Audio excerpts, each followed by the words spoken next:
I am your host, Jack Henry. Hi, everyone. I am Sarah Henry, your co-host.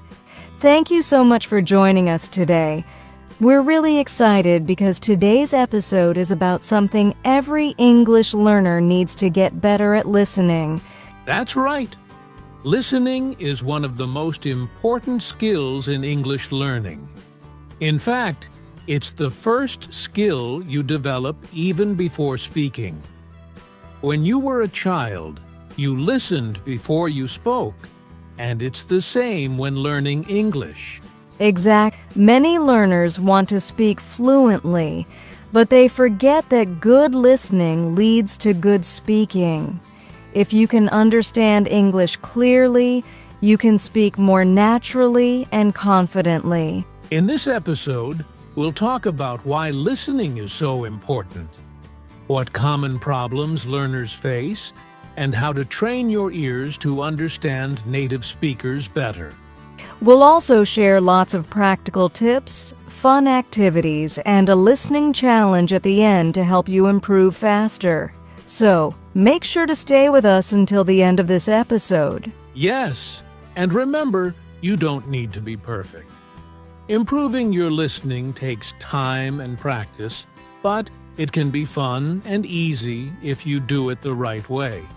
So, get ready, relax, and let's begin this journey to better English listening skills together. So, let's start by talking about why listening is so important when learning English.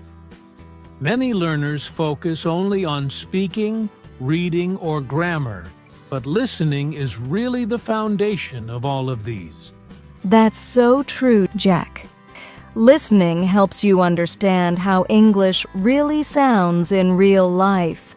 When you listen, you hear how words are connected, how native speakers pronounce things, and even how emotions are expressed in speech. Exactly.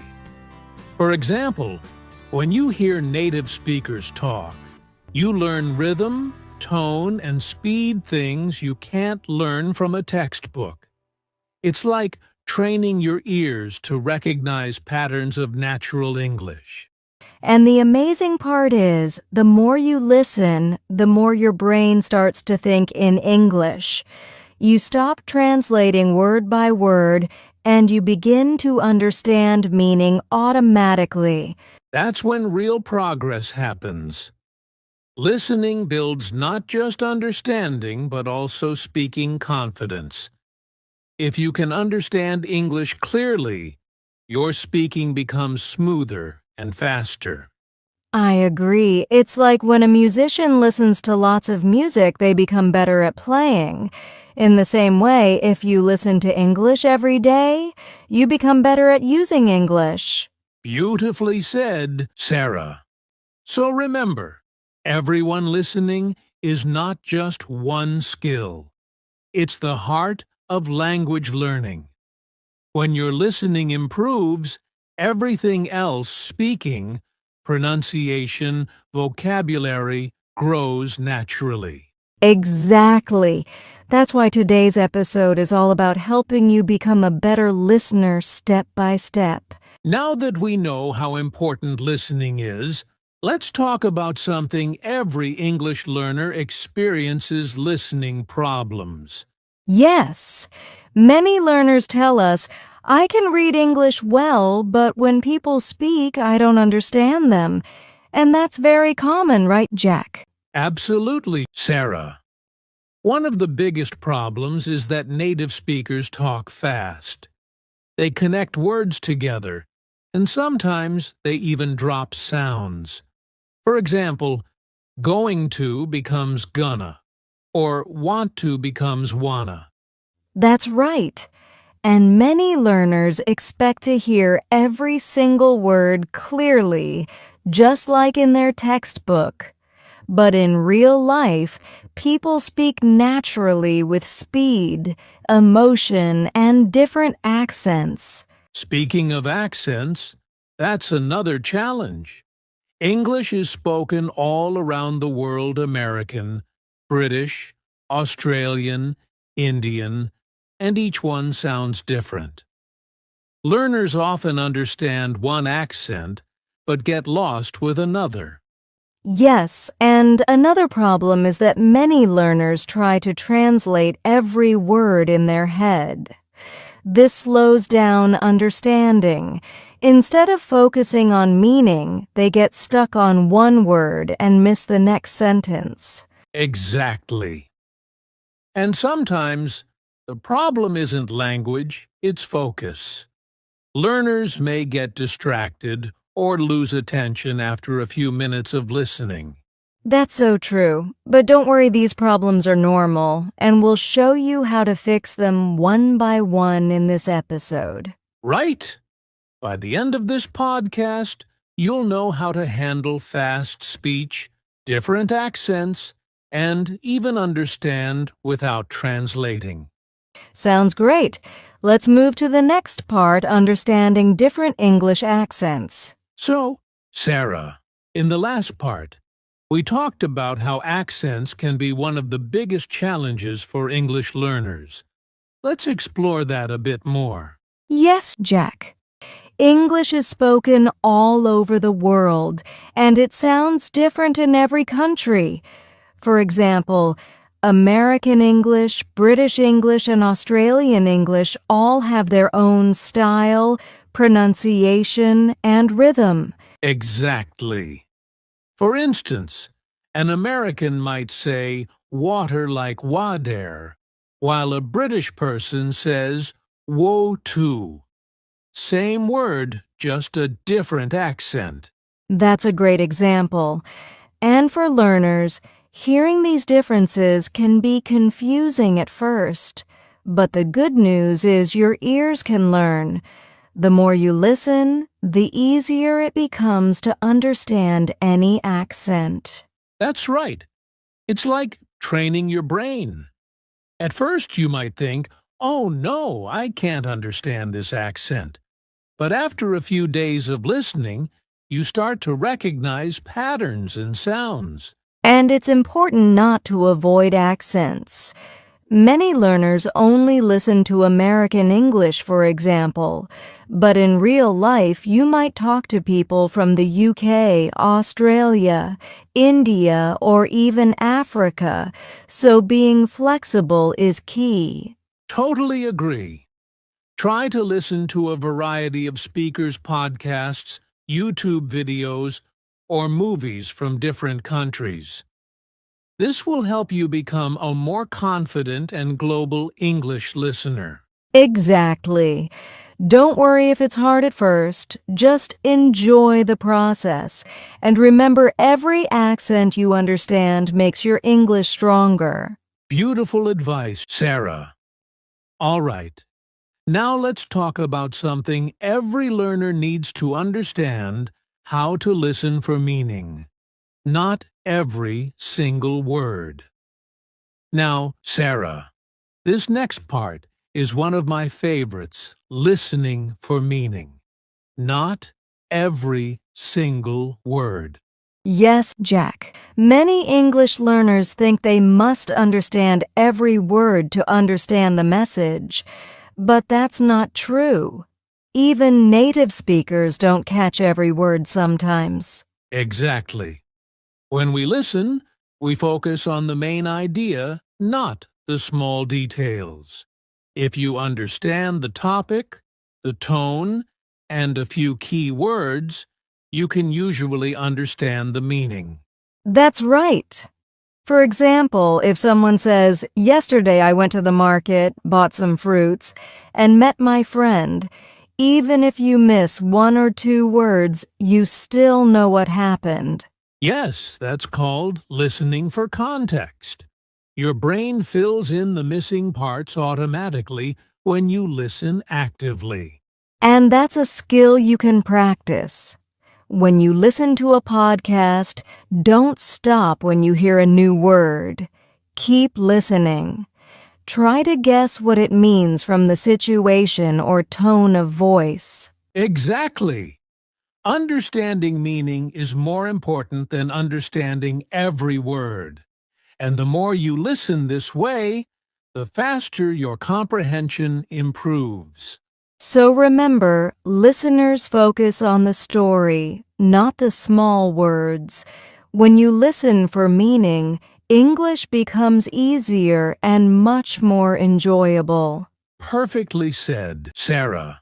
Now, let's move on and learn how to become an active listener, not just someone who hears, but someone who truly understands.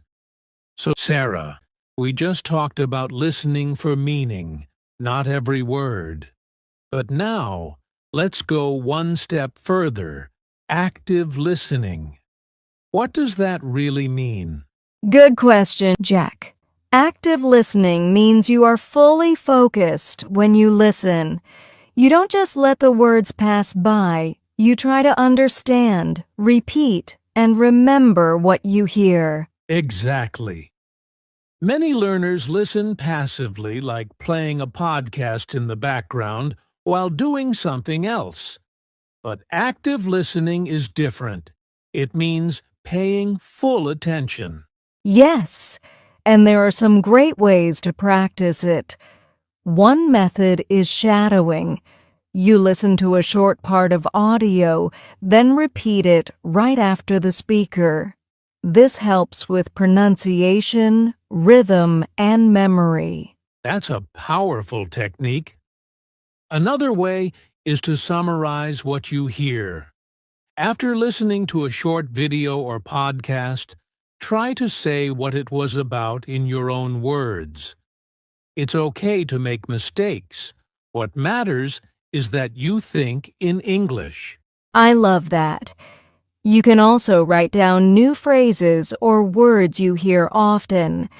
Then listen again and see how they're used in sentences. Yes. The key idea is, don't just hear English, work with it. The more you engage, the faster your brain adapts. Exactly. Active listening makes your practice powerful and effective. So next time you listen, be present, be curious, and be active. Perfect advice, Sarah. Now let's talk about how to use some fun tools like podcasts, movies, and YouTube to make your listening practice more interesting. All right, Sarah. Now let's talk about something fun using podcasts, movies, and YouTube to improve English listening. Yes, these are amazing tools because they let you hear real English, not just textbook English. You get to listen to natural conversations, accents, and expressions. Exactly. But the secret is to use them the right way. Don't just watch or listen for fun. Listen actively. Try to understand the main idea, pause, repeat, and write down useful phrases. Right. You can start with short videos or beginner-friendly podcasts. Watch with subtitles first, then try again without them. This will train your ears and boost your confidence. And most importantly, enjoy it. When you learn through things you love, like movies or YouTube, your listening skills grow faster. Absolutely. Learning becomes both fun and effective. Perfect. Now, let's move to another powerful technique, the power of repetition and shadowing. Sarah, one of the best ways to improve listening and speaking at the same time is through repetition and shadowing. Yes, Jack. Repetition means listening to the same audio many times. Each time you'll catch new words and understand more clearly. Exactly. And shadowing is when you listen and speak at the same time. You try to copy the speaker's tone, rhythm, and pronunciation just like an echo. That's right. It's one of the fastest ways to train your ears and mouth together. Even 5 minutes a day can make a big difference. So, everyone, don't just listen once, repeat, shadow, and master it. Well said, Jack.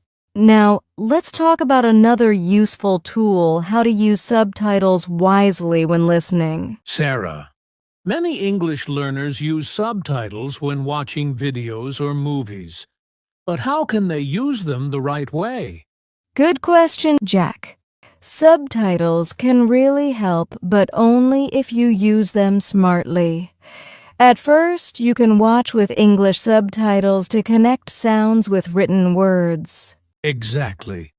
But try not to depend on them all the time. After watching once with subtitles, watch again without them. This helps your ears do more of the work. Yes, and avoid using subtitles in your own language that keeps you thinking in your native language, not in English. That's a great tip, Sarah.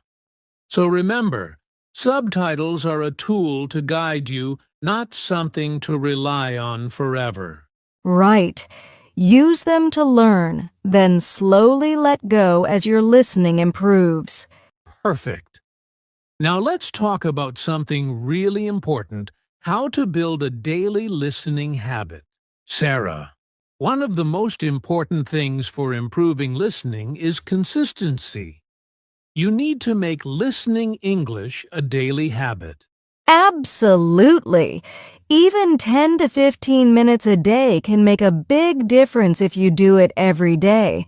You can listen while walking, cooking, or commuting anytime you can focus a little.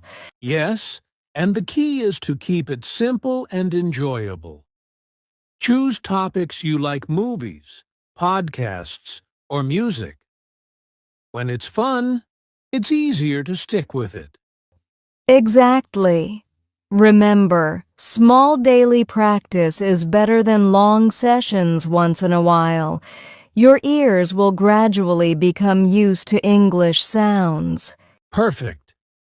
And to make it even more effective, we have a small listening challenge for our listeners next. Sarah, let's give our listeners a mini listening challenge to practice what they've learned today. Yes. Here's a simple one. Choose a short English podcast or a 2 to 3 minute video. Listen to it twice. The first time, just listen for the main idea. The second time, try to catch new words or phrases. Exactly. And here's an extra step after listening. Repeat 1 or 2 sentences aloud using shadowing. Try to copy the pronunciation and rhythm. That's a fun and effective exercise. Doing this for just a few minutes every day will make a huge difference in your listening skills. So, listeners, take this challenge and practice for the next 7 days. You'll be surprised at how much your understanding improves. Sarah, before we wrap up, let's talk about some common mistakes learners make when practicing listening. Yes. One big mistake is listening passively, like playing audio in the background and not really paying attention. That doesn't help your brain improve. Another mistake is focusing too much on grammar or translating every word. This slows down understanding and makes listening stressful instead of fun. And some learners avoid difficult accents. But if you only stick to one accent, you'll struggle when talking to people from different countries. Exactly. The key is to listen actively, accept mistakes, and expose yourself to different types of English. Right. Avoid these mistakes and your listening practice will be much more effective. Perfect. Now let's move to some final advice and motivation for our listeners. Sarah, before we say goodbye, let's give our listeners some motivation and final advice. Absolutely. Learning English listening takes time, and it's normal to feel frustrated at first. But remember, every minute you spend listening, your brain is learning and adapting. Exactly. Don't worry if you don't understand everything immediately. Progress comes slowly but surely. The key is consistency and practice every day. And make it fun. Listen to topics you enjoy, repeat your favorite phrases, and try to talk along with what you hear. Celebrate small improvements, they add up. Yes, remember, listening is the foundation of English fluency. Keep practicing, stay patient, and soon you'll notice a big difference in your understanding and speaking. So, listeners, keep listening, keep practicing, and most importantly, enjoy the journey. You're improving every day, step by step. Perfect advice, Sarah. Now, let's close with our outro and call to action. And that brings us to the end of today's episode on how to improve your English listening. We hope you found these tips, techniques, and the mini challenge helpful. Remember, practice a little every day, stay active, and enjoy the process. Yes, and we would love to hear from you. Share your progress, your favorite tips, or any questions in the comments section. Don't forget to like this episode, subscribe to our channel, and hit the notification bell so you never miss a new lesson. Exactly. And if you know someone who wants to improve their English listening, share this podcast with them. Let's help more learners succeed together. Thank you so much for listening. Keep practicing, stay motivated, and we'll see you in the next episode.